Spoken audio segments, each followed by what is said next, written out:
Es para mí un gusto poder encontrarme una vez más con todos ustedes dentro de una edición más del Poder de la Oratoria.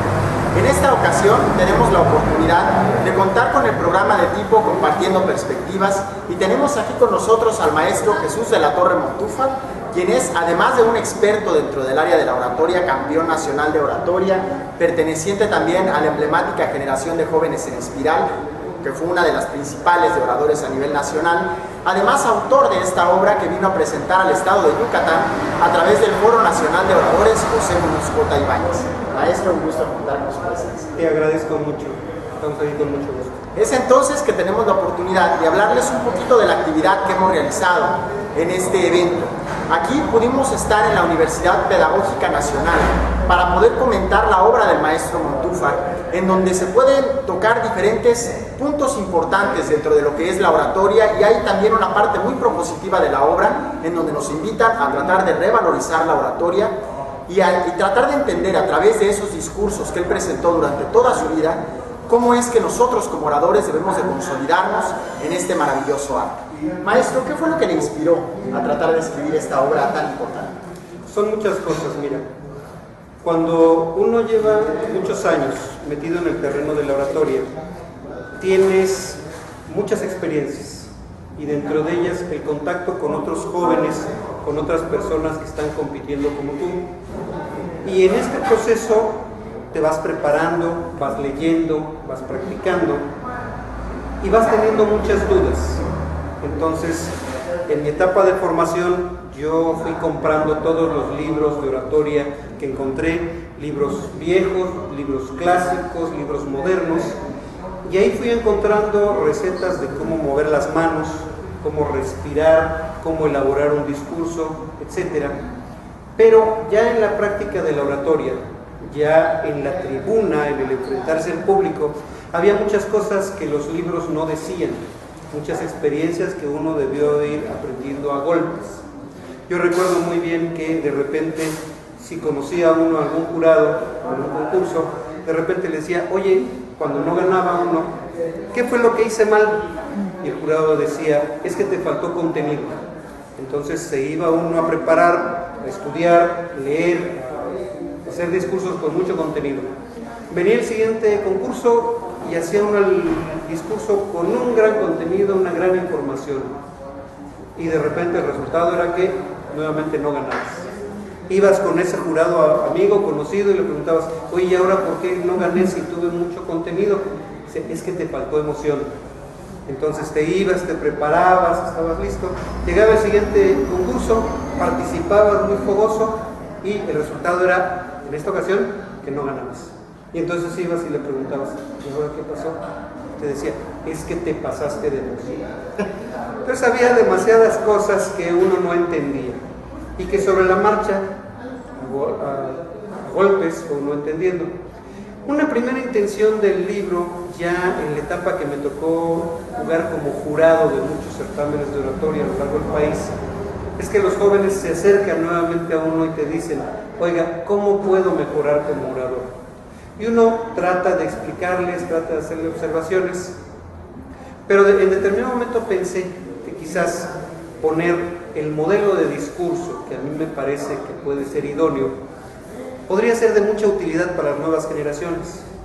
Y si estos discursos son además el producto de 30 años de trabajo, de investigación, de práctica, y que además fueron discursos que en su momento tuvieron un gran éxito, entonces pensé que esto como aportación podría ser muy bueno para los jóvenes. Es muy interesante porque sobre todo, en efecto, cuando uno ve la parte práctica de la oratoria, encontramos una diferencia enorme con lo que nos podemos a veces encontrar en la teoría.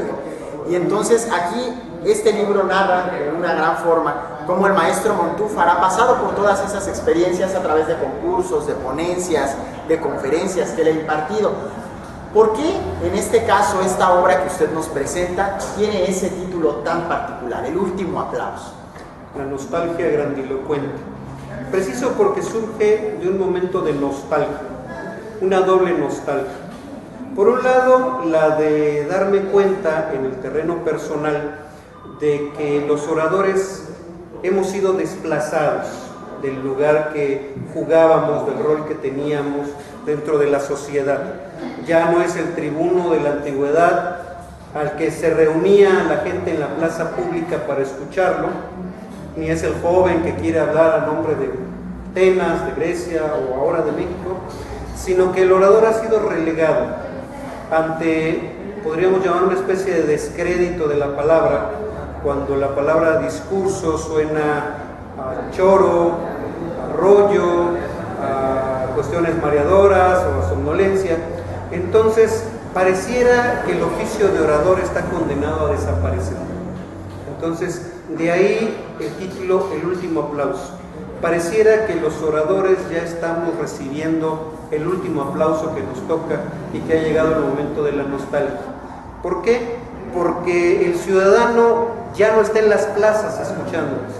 El ciudadano está sentado frente a los televisores, el ciudadano está ante los monitores de computadora, el ciudadano está ante los instrumentos portátiles y ya la relación personal ya se acabó. Entonces ya no hay necesidad de alguien que los dirija, los guíe, los impulse, los exhorte a hacer tal o cual cosa. En ese sentido, el orador pasa a segundo término y el ciudadano es más manejable, más tranquilo en su casa o encerrado en su individualidad sin voltear a ver la realidad social que está imperando. En este tema, en donde usted nos hace un análisis de la realidad actual que estamos viviendo, ¿cuál consideraría, maestro Montúfar, que es realmente el mayor reto del orador en esta época moderna? Son muchos, pero fundamentalmente volver a ciertas raíces, a cierta disciplina, a cierto misticismo de la formación del orador. Porque en un tiempo en el que estamos acostumbrados a la comida rápida, a bajar de peso sin sudar una sola gota de sudor, a muchas cosas, ya decirle a las nuevas generaciones, hablarles a las nuevas generaciones de disciplina, de sacrificio, de congruencia, de verticalidad, es muy difícil. Cuando hoy en día los candidatos de los partidos políticos cambian de partido como cambiar de camiseta, la congruencia parece que quedó en desuso.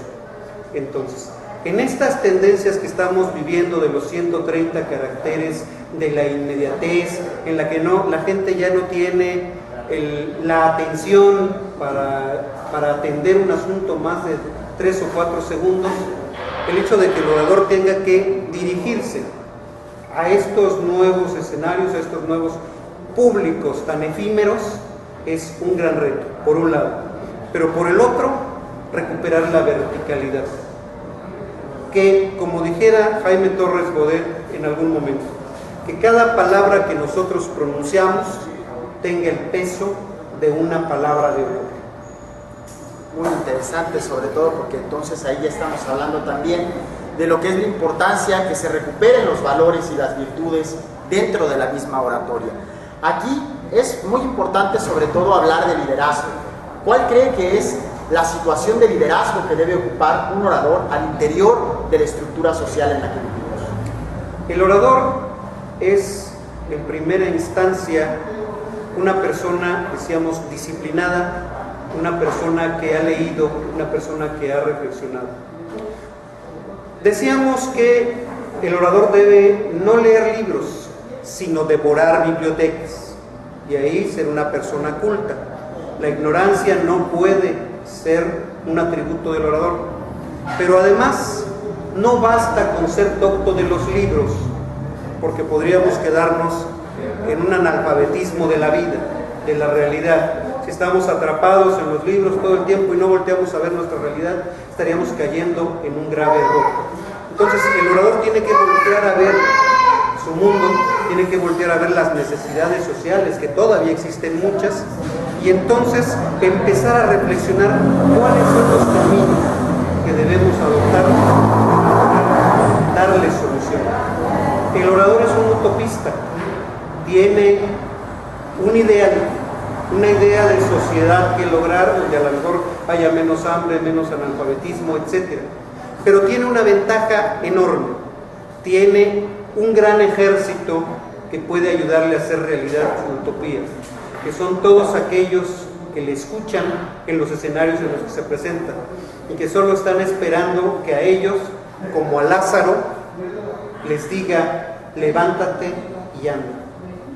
Pues ya lo pudieron escuchar, damas y caballeros, a los cuales estamos llegando al interior de sus casas, de sus oficinas. Esta es una obra que realmente puedo recomendar de manera amplia.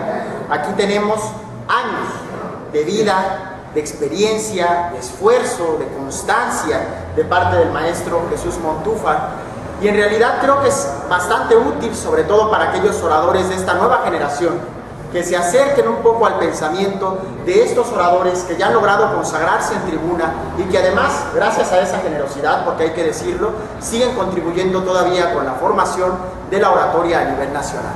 Sin más que agregar, pues esperamos verlos dentro de 15 días más en una edición más de este programa, El Poder de la Oratoria. Muchas gracias, maestro, muchas gracias.